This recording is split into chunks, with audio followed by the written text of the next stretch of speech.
importance of intimacy. And what I mean by that is there's something that happens between people that's a real physical thing.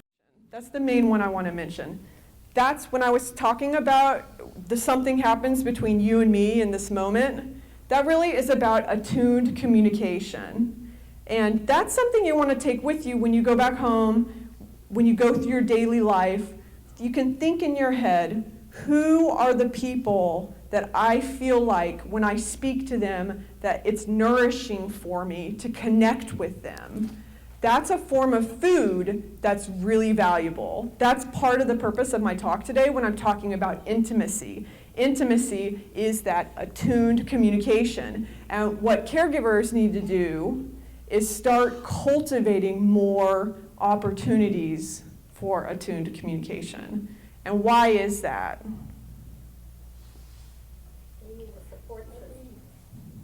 Right, because let's say you're caregiving your spouse, right? What starts to happen as they progress?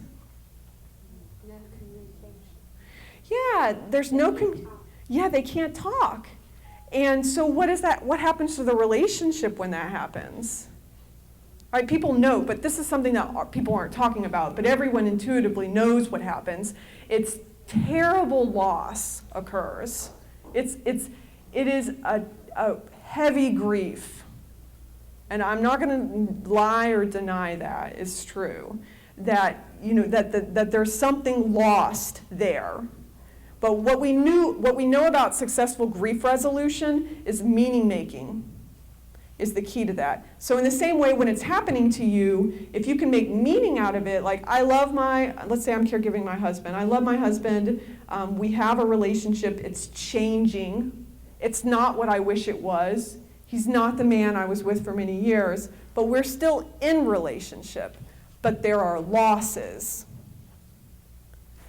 So can anyone name some of the losses that happen? Intimacy, companionship.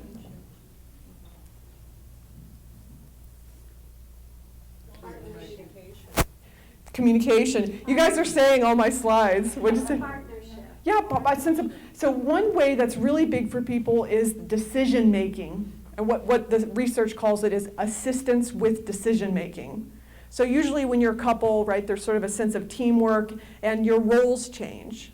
And you have to acknowledge the loss that your role has changed. I think, and a lot of caregivers, they don't want to do that.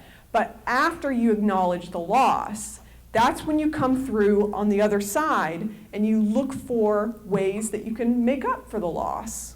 That's all. You're conscious about what has happened. You acknowledge it. You're aware of your feelings. It doesn't make the feelings go away, but you're able to do something about it because you're a conscious human being, and you can think about thinking, and you can make a plan. So what would be some examples of how you could get attuned communication in other ways? That's a perfect one. A support group.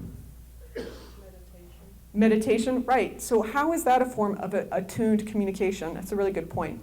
It's where you attune to yourself. And that actually is just as important as attuning to other people. It's called intrapersonal resonance, and there's interpersonal resonance. So both skills are important.